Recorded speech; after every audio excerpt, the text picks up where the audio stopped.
BRS MLC Pochampally Srinivas రెడ్డికి మరోసారి నోటీసులు ఇచ్చారు పోలీసులు.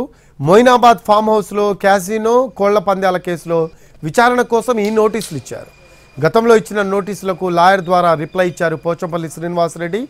ఈసారి వ్యక్తిగతంగా విచారణకు హాజరు కావాలని నోటీసుల్లో పేర్కొన్నారు పోలీసులు.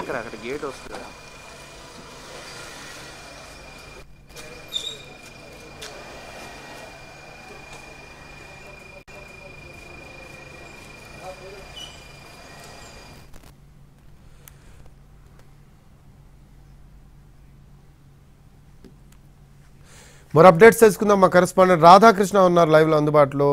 రాధాకృష్ణ, పోచంపల్లి శ్రీనివాస్ రెడ్డికి ఈసారి వ్యక్తిగతంగా విచారణకు హాజరు కావాలని నోటీసులు ఇచ్చడానికి పోలీసులు వచ్చినట్టు తెలుస్తోంది. దీనికి సంబంధించి లేటెస్ట్ అప్డేట్స్ ఏంటి? ప్రస్తుతం మనం చూడొచ్చు, ఎదురుగా మనకు కనబడుతూ ఉన్నారు. పోలీసు వెహికల్ లోపలికి వెళ్తూ ఉంది. పోచంపల్లి శ్రీనివాస్ ఇంటికి ప్రస్తుతం వచ్చారు నోటీసులు ఇవ్వడానికి. ఎదురుగా మనం చూడొచ్చు, రేపు మొయినాబాద్ పిఎస్కి విచారణకు రావాలంటూ కూడా, అంటే వ్యక్తిగతంగా విచారణకు హాజరు కావాలంటూ కూడా ఈ నోటీసులు ఇవ్వడానికి ప్రస్తుతం మొయినాబాద్ పోలీసులు ఇక్కడికి వచ్చారు. ప్రస్తుతం వాళ్ళు లోపలికి వెళ్తున్న విజువల్స్ మనం చూడొచ్చు. లోపలికి వెళ్తున్న విజువల్స్లో దాంట్లో ప్రధానంగా మొయినాబాద్ పోలీస్ స్టేషన్కి సంబంధించిన ఎస్ఐ ముజఫర్తో పాటు మరొక ఇద్దరు కానిస్టేబుల్ వచ్చారు. లోపలికి ఎమ్మెల్సీ ఇంట్లోకి వెళ్తున్నారు. విజువల్స్లో మనం చూడొచ్చు. కొద్దిసేపటి క్రితం ఇక్కడికి వచ్చారు. దాదాపు హాఫ్ అన్ అవర్ పాటు వెయిట్ చేయడం జరిగింది. వాళ్ళంతా కూడా అతను అనుమతి ఇచ్చిన తర్వాత, అంటే పోచంపల్లి శ్రీనివాస్ రెడ్డి ఇంటి నుంచి అనుమతి వచ్చిన తర్వాత లోపలికి వెళ్లేందుకు వాళ్ళు విల్లా నెంబర్ 17 దగ్గరికి రావడం జరిగింది. ప్రస్తుతం లోపలికి ఎస్ఐ ముజఫర్ వెళ్తూ ఉన్నారు.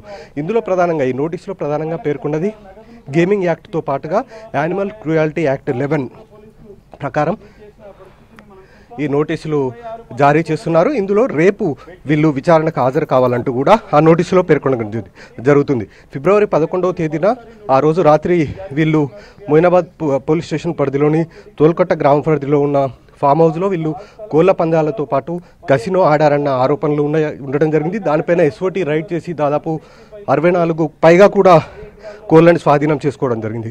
మరొక వైపు 60 మందికి పైగా కూడా పేకాట రాయలు ఎవరైతే అక్కడ కోళ్ల పందాలు పేకాటలు వాడుతున్నారో వాళ్ళని కూడా అక్కడ అదుపులోకి తీసుకోవడం జరిగింది. వాళ్ళందరినీ కూడా మరుసటి రోజు ఉప్పరపల్లి కోర్టులో హాజరుపరచడం జరిగింది. వాళ్ళకందరికీ కూడా ఫైన్స్ వేసి వదిలేయడం జరిగింది. అదే రోజు దాదాపు 64 పైగా కూడా కోళ్ళని వాళ్ళు కోర్టులోనే వేలం వేయడం జరిగింది. ఆ కోళ్ళకు కూడా వేలం వేసి కోర్టు ఆవరణలోనే వేలం వేసి పంపించి వేయడం జరిగింది.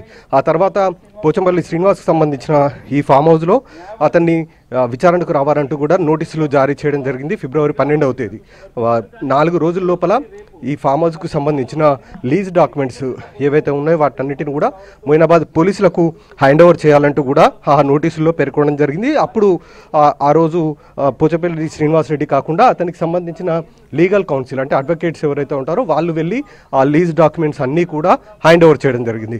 ఆ తర్వాత విచారణ చేసిన తర్వాత ఈరోజు మాత్రం ప్రత్యేకంగా రేపు విచారణకు రావాలంటూ ఆ నోటీసుల్లో పేర్కొన్నారు.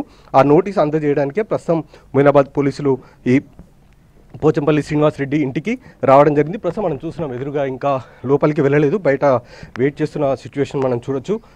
అక్కడ ఉన్న సిబ్బందికి, పోచంపల్లి శ్రీనివాస్ రెడ్డి ఇంటికి సంబంధించిన సిబ్బందికి ప్రస్తుతం వాటిని హ్యాండ్ ఓవర్ చేయబోతున్నారు. నోటీస్ కాపీ కూడా మనకు ఎదురుగా కనబడుతుంది. మొయినాబాద్ పిఎస్కి సంబంధించిన ఎస్ఐ ముజఫర్ ప్రస్తుతం వాళ్లకు నోటీసులు జారీ చేస్తున్నారు.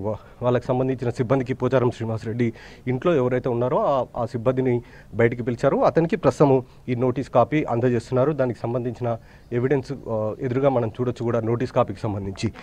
ఇందులో ఈసారి మళ్ళీ ప్రత్యేకంగా ఎందుకు ఇవ్వాల్సి వస్తుందన్న దానికి సంబంధించి ఒకసారి చూస్తే మాత్రం, ఎందుకంటే ఈ ఫామ్ హౌస్లో ఎవరైతే గతంలో ఈ ఫామ్ హౌస్లో పేకాట కావచ్చు, ఇతర రేవు పార్టీలు కావచ్చు, ఇలాంటివి జరిగినప్పుడు ఫామ్ హౌస్ నిర్వాహకులు, అంటే ఫామ్ హౌస్ యజమానులు ఎవరైతే ఉంటారో వాళ్ళపైన ఖచ్చితంగా కేసులు నమోదు చేస్తాము, వాళ్ళపైన అవసరమైతే చట్టపరమైన చర్యలు తీసుకుంటామని కూడా చెప్పడం జరిగింది. అంటే అరెస్ట్ చేసేంత వరకు కూడా వెళ్తామని గతంలోనే పోలీసులు హెచ్చరికలు జారీ చేయడం జరిగింది. ఈ నేపథ్యంలోనే ఇప్పుడు ఈ ఫామ్ హౌస్కి సంబంధించి పోచంపల్లి శ్రీనివాస్ రెడ్డి చెందినప్పటికీ అతను మాత్రం తాను లీజుకి ఇచ్చాను అనేది ఒకవైపు చెప్తున్నారు. ఆ లీజుకి సంబంధించిన డాక్యుమెంట్స్ కూడా ప్రొడ్యూస్ చేశారు. కానీ అదంతా కూడా పూర్తిగా దానికి సంబంధించి ఏదైతే లీజుకి సంబంధించిన డాక్యుమెంట్ సబ్మిట్ చేసినప్పటికీ వ్యక్తిగతంగా విచారణకు హాజరు కావాలంటూ కూడా ఈ నోటీసుల్లో పేర్కొంటున్నారు. ఎదురుగా మనం చూస్తున్నాం వాటికి సంబంధించిన నోటీస్ కాపీలు పట్టుకొని ఎదురుగా ఎస్ఐ ఉన్న విజువల్స్ మనం చూడొచ్చు. ఇది విల్లా నెంబర్ 17 అపర్ణ దాంట్లో పోచంపల్లి శ్రీనివాసరెడ్డి నివాసం ఉంటారు. అతను ప్రస్తుతం ఎదురుగా అతను లోపల ఉన్నాడు. అతనికి సంబంధించిన సిబ్బందిని ప్రస్తుతం బయటికి పంపించి ఆ నోటీసు కాపీ తీసుకోవడానికి అవసరమైన ఆ సిబ్బందికి ప్రస్తుతం హ్యాండ్ ఓవర్ చేస్తున్నారు. ఎదురుగా మనం చూస్తున్నాం, ఆయనకు ఇవ్వడానికి ప్రస్తుతం లోపలికి వెళ్తున్నారు. ఎదురుగా మనం చూసాం. లోపలికి వెళ్ళిన తర్వాత ఆ నోటీస్ కాపీ అతనికి అందజేస్తారు. ఈ నోటీస్ కాపీలో గేమింగ్ యాక్ట్కి సంబంధించిన 3 and 4 అలాగే యానిమల్ క్రూయల్ యాక్ట్ 11 ప్రకారం ప్రస్తుతం ఈ నోటీసులో పేర్కొనడం జరిగింది. దానికి సంబంధించి ప్రస్తుతం అయితే లోపల నోటీస్ కాపీ అందజేస్తున్న విజువల్స్ కూడా మనం చూస్తున్నాం. సైన్ కూడా చేస్తూ ఉన్నాడు పోచంపల్లి శ్రీనివాసరెడ్డికి సంబంధించిన సిబ్బంది. రేపు పోచంపల్లి శ్రీనివాసరెడ్డి మొయినాబాద్ పిఎస్కి వ్యక్తిగతంగా విచారణకు హాజరు కావాల్సి ఉంటుంది. Thanks for updates Radhakrishna.